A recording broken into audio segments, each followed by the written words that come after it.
Oh, wow. Hi, how are you? Happy Halloween.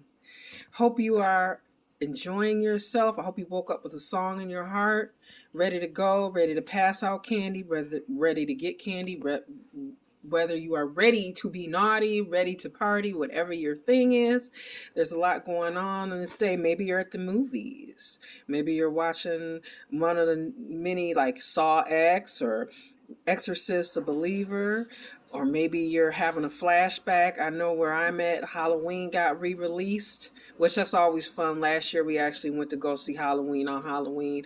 My son and I, and it was his first foray into that. He had never seen Halloween, so it was great to share that experience with him in a movie theater. That was completely awesome. I loved it. He loved the movie too. Not a horror fan. Hopefully one day I'll have him on one of these. I'm planning on that, and maybe we'll watch a classic and see his reaction, because it was great to see it through the eyes of someone who had never seen Halloween before, and I've seen it like 7,000 times. But we're here to finish completely talking about the Evil Dead.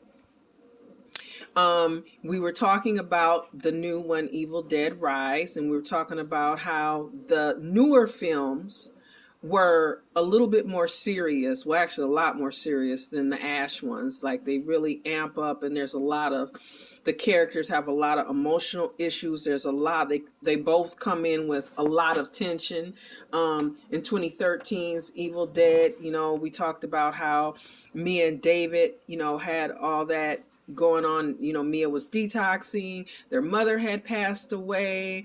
There was heat with the friends as far as that character, David, leaving and not them feeling like he kind of left the set and not left everybody kind of holding the bag. And so, we talked about how before everything even started, there was a lot of tension there in this enclosed space in the latter films are really used to show that uncomfortable feeling. Evil Dead Rises is no different. In fact, the director talked about how he did not want to do the cabin, because this one, Evil Dead Rises 2023, mostly it takes place in this apartment building, and in the actual apartment that's literally going to be condemned, the family that's living there, they have to move out. That would be Ellie, and her sister Beth comes to visit her single sister, who is looking at possibly being a mother.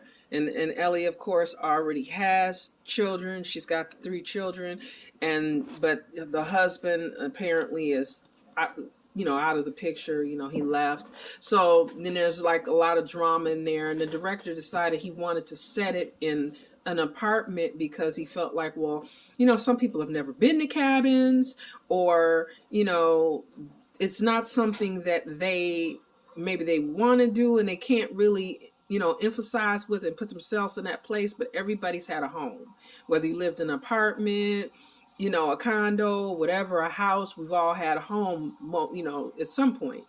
So, he set it in this setting, and he really makes great use of it.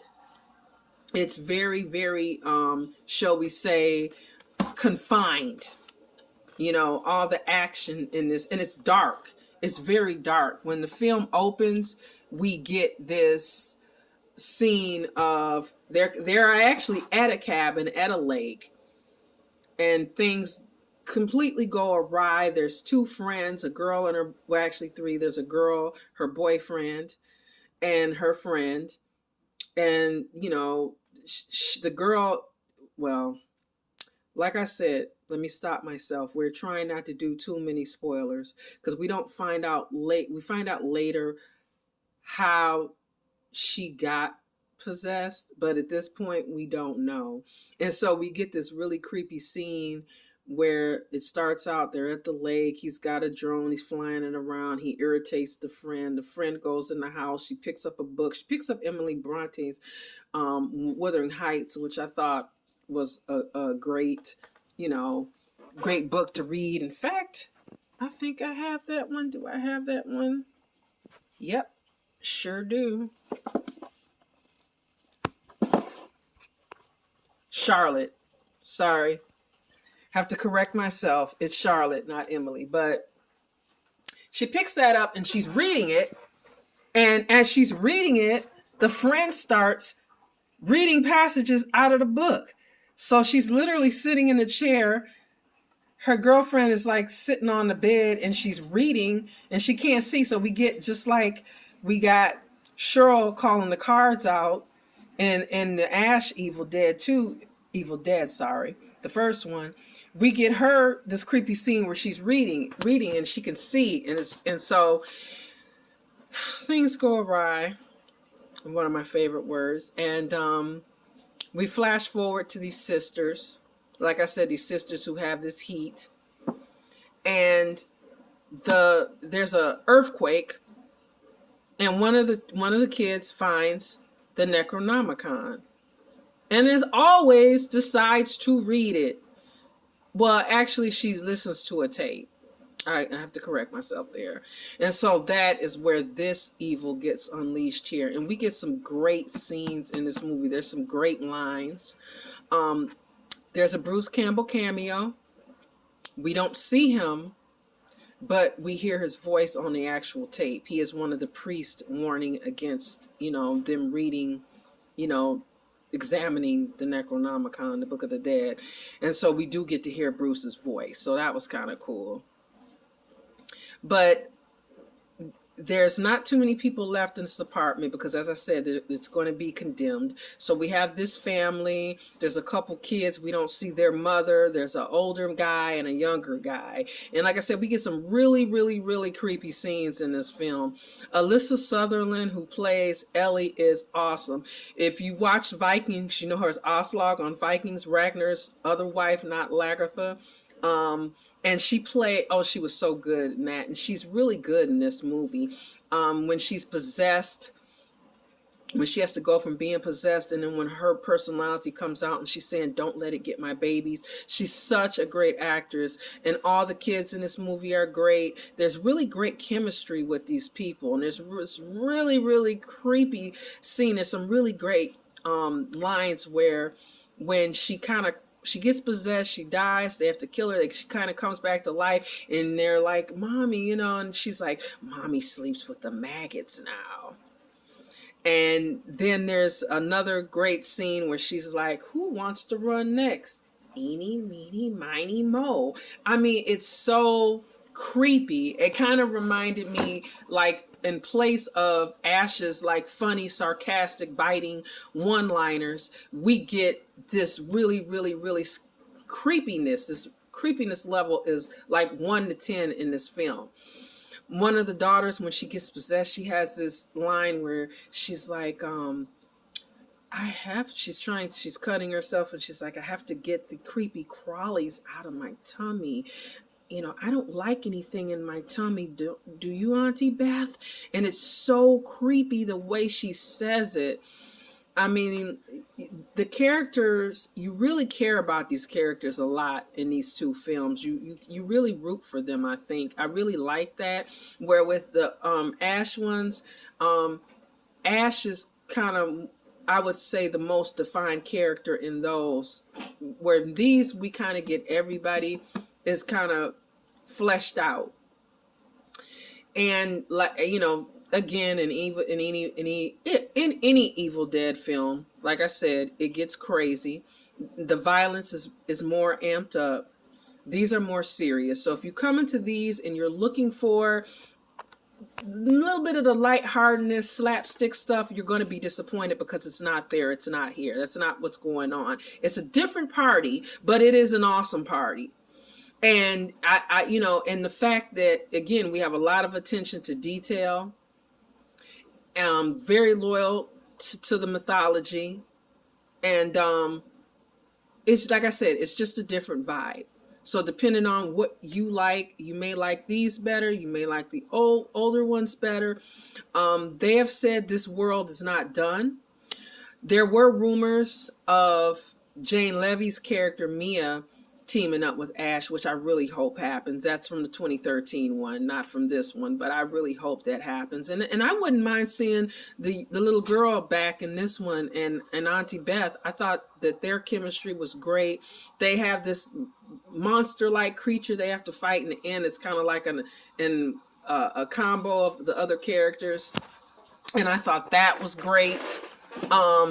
It really, like I said, it really was a different vibe, and all these movies are available. I'm just moving a little bit. I'm trying to get away from some of the noise in my house, but all these movies are available on different platforms. Evil Dead Rises is on HBO Max. Evil Dead 2013 is on Prime, as is Evil Dead 2 and Army of Darkness. If you have Shudder, and I think as any horror fan, Shudder's a great investment. I love Shudder. It's awesome to be able to have such a great library. And basically, sorry guys, trying to give myself a little bit more light here. Not quite, huh? Bear with me. There we go. Now we can see. Yay. So let's go back to the comic, right? So in Army of Darkness Forever, this one pays special close attention to Evil Dead 2 and Army of Darkness, obviously. It goes along with the ending of the director's cut. We find Ash. It retells the story. Like any Evil Dead, we got to retell the story, right? So he retells the story of what happened in the beginning. There's our Necronomicon. He talks about going back in time and meeting Sheila, his love, back then. Losing Sheila, turning into evil Ash. Having to take the drops, but instead, get a little advertisement there, we find out he slept too long. And back in her time in 1300 AD, Sheila's feeling something's happened. Something's wrong too. She's feeling it. She's trying to tell everybody, hey, look, something is wrong. I went out to the forest, there's some stuff going on. And they're like, the evil's gone. Everything's good. And she's like, nah, I don't think so, guys. But do they listen? No, because as we all know, they never listen. So she's trying to tell them, back in the future, Ash is telling his story, he's back at S-Mart. It's kind of a flip-flop. I don't want to confuse you guys, and I know that sounds confusing, but we kind of, in this comic, they give us 3 different timelines. But if you're an Evil Dead fan, you're kind of used to this flip-flopping after Army of Darkness. But like I said, we see that he slept too long. We also see that, back in time, there's still some things going on. And we also get to see him at S-Mart, and taking names, slaying Deadites and taking names. This comic had everything that we like about Evil Dead and Army of Darkness. It had the humor, it had the action, and of course it has Ash, because it can't be Evil Dead without Ash. Like, I literally would love to see him team up. I can't say this too much. Team up with Jane Levy's character. We hope we get that, because I really want to see Ash again. I don't think his story is over, and the fact that we've been told by the directors, by Sam Raimi, that this story that they plan on, there's plans of continuing it. It's not really concrete yet, but they only do it when it feels right. And I have no problem with that, because I don't want them to do it when it feels wrong. And the fact that we have nods from the newer directors that, yes, this exists in the same world. Jan Levy Mia's sitting on top of Ash's car, and then the nods, all the little Easter eggs that we see. Not so many in this Evil Dead Rises, but again, every director's vision is different. So I don't know, I hope that you guys have enjoyed this little foray into the Evil Dead. I hope that if you're a Deadite, you loved it. I hope that if you're a newbie, that maybe it inspired you to stream or, just to pick up a comic and read and go into this world, because it is an awesome world. And I, one of my goals is to meet Bruce Campbell. I would love to meet him. That would be so awesome. So I'm hoping one day maybe it would be a dream for him to come to Astronomicon. I would love that. I'm looking forward to Astronomicon too, you guys. And if you like anime, Yumacon is coming up too. Well, at least I know here it'll be here. I'm in Michigan, so it'll be here in November, I think the first week or so. So I'm hoping to go to that, maybe do some cosplaying. I'm not sure. I'm a huge fan of Death Note. So I'm thinking maybe Amani rather, or maybe Light. Also, it would be cool to go as Sebastian from Black Butler. So, that'd be fun to talk about too, to do something on Black Butler. If you guys have any ideas, please let me know. But this has been so fun. And I'm thinking maybe we might look at American Horror Story and American Horror Stories next. Let me know what you guys think about that, what ideas you guys might have to go the next subject to talk about. But I hope you guys have a great Halloween. Stay safe out there and talk to you soon. Bye.